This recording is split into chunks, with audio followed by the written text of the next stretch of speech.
শুরুতেই আমি মহান আল্লাহ তাআলার নিকট শুকরিয়া আদায় করছি। তিনি আমাদেরকে, আমাদের জাতীয় ফুটবল দল, সংশ্লিষ্ট অফিসিয়ালস ও ক্রীড়া সাংবাদিকগণকে নেপাল হতে নিরাপদে বাংলাদেশে প্রত্যাবর্তন করানোর তৌফিক দান করেছেন। আলহামদুলিল্লাহ।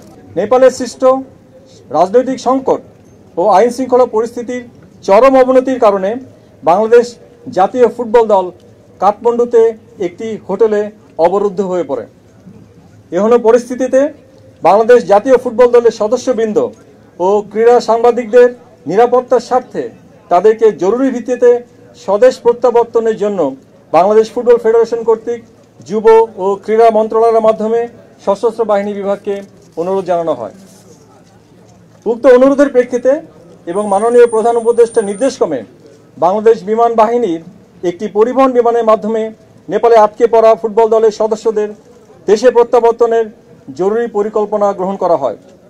উক্ত পরিকল্পনা অনুযায়ী অদ্য 11 সেপ্টেম্বর 2025 তারিখ 11:53 ঘটিকায় বিমান বাহিনী একটি পরিবহন বিমান ঢাকা হতে নেপালের উদ্দেশ্যে গমন করে এবং আপনারা জানেন কিছুক্ষণ আগে সেই বিমানটি আমাদের ফুটবল দল, অফিসিয়াল এবং সাংবাদিকদের নিয়ে প্রত্যাবর্তন করেছে। আমরা বাংলাদেশে বসে অনেক কিছুই শুনতেছিলাম, কেউ হোয়াটসঅ্যাপে পাঠাচ্ছে, কেউ ফেসবুকে পোস্ট করতেছে, কেউ ফোনে বলছে। তো আসলে সিচুয়েশনটাকে আমরা আগে বিবেচনা করতে একটু চ্যালেঞ্জটা প্রথমে আমি মিট করেছিলাম। সেখানে অফকোর্স চিফ অ্যাডভাইজার্স অফিস থেকে শুরু করে বাংলাদেশের মিনিস্ট্রি অফ ফরেন অ্যাফেয়ার্স, বাংলাদেশের ministry of youth and sports, national sports council and বিশেষ করে আমাদের দূতাবাস in Kathmandu, even backup plan বা কি বলে প্যারালেল প্ল্যান হিসেবে বাংলাদেশ বিমান, ওনারাও কিন্তু এই পুরো টিমে অন্তর্গ্রহণ করেছিলেন। তো আমাদের এখানে প্রথম ওয়ারিটা ছিল যে আমাদের যে কন্টিজেন্ট যারা ছিলেন, অ্যান্ড এডিশনালি যখন আমরা একটা রেস্কিউ মিশনের প্ল্যানিং করতেছিলাম, আমরা তো বাকি বাংলাদেশিদেরকেও স্ট্যান্ড রাখতে পারি না। তো তখন আমাদের বিবেচনা ছিল যে আমরা কয়জনকে এই রেস্কিউ মিশনে আমরা জড়িত করব। নেপালের পরিস্থিতি কী ছিল, নেপালের আইন শৃঙ্খলা পরিস্থিতি কী ছিল আমরা জানতাম না, বাট অনেক ভাঙচুরের এবং রাইটিংয়ের ছবি এবং চিত্র আমরা দেখেছিলাম। আমরা শুনেছিলাম যে হোটেলের পাশের 2টা প্লট পরে একটা বিল্ডিংয়ে আগুন লাগিয়ে দেওয়া হয়েছিল। তো আমাদের প্রথম জায়গাটা ছিল যে আমরা অল্টারনেট সেফটি লোকেশনকে নিয়োগ করা। তো ইতিমুহূর্তে আমরা কিন্তু 2টো অল্টারনেট লোকেশন আমরা রেডি করে ফেলেছিলাম। ইন কেস যদি আমাদের টিমকে ভ্যাকুয়েট করতে হয়, আমাদের সেকেন্ড এবং থার্ড অপশনসও রেডি ছিল। থার্ড ছিল যে ইমিডিয়েটলি আমাদের বাংলাদেশ এয়ারফোর্স কিন্তু was ready to go airborne. কিন্তু বাংলাদেশ এয়ারফোর্স তো আর ডিসিশন দিতে পারে না।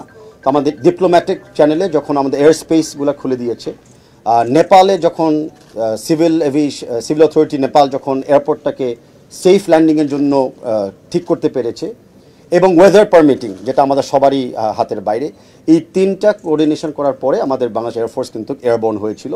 অ্যান্ড খুব অল্প সময় আমাদের প্লেয়ারদেরকে এবং মিডিয়া অফিসারদেরকে কিন্তু ফেরত নিয়ে এসেছিল। আর লক্ষ্য করতে চাই যে সময় আপনারা দেখবেন যে আমরা কিন্তু আমাদের যে টিম যাকে আমরা বলি, আমাদের রেস্কিউ স্ট্যান্ডার্ড টিমের ভিতরে আমরা কিন্তু মিডিয়া ভাই বোনদেরকে ইনক্লুড করেছিলাম। তো আমরা মনে করি আমরা এক পরিবার। আর আমাদের টিম জাস্ট ডন মিন যে 11টা বা 23টা প্লেয়ার, আমাদের টিম মিনস যারা যারা এই জায়গায় জড়িত আছে। বিকজ আমাদের স্পোর্টস মন মানসিকতা আছে, আমরা বাংলাদেশেও কিন্তু গভর্নমেন্ট এবং বাংলাদেশ ফুটবল ফেডারেশন যে নামগুলি আমি বললাম, আমরা একত্রিত কাজ করতে পেরেছি। আমরা প্রায় 24 আওয়ার্স কিন্তু কোনো না কোনো যোগাযোগে ছিলাম।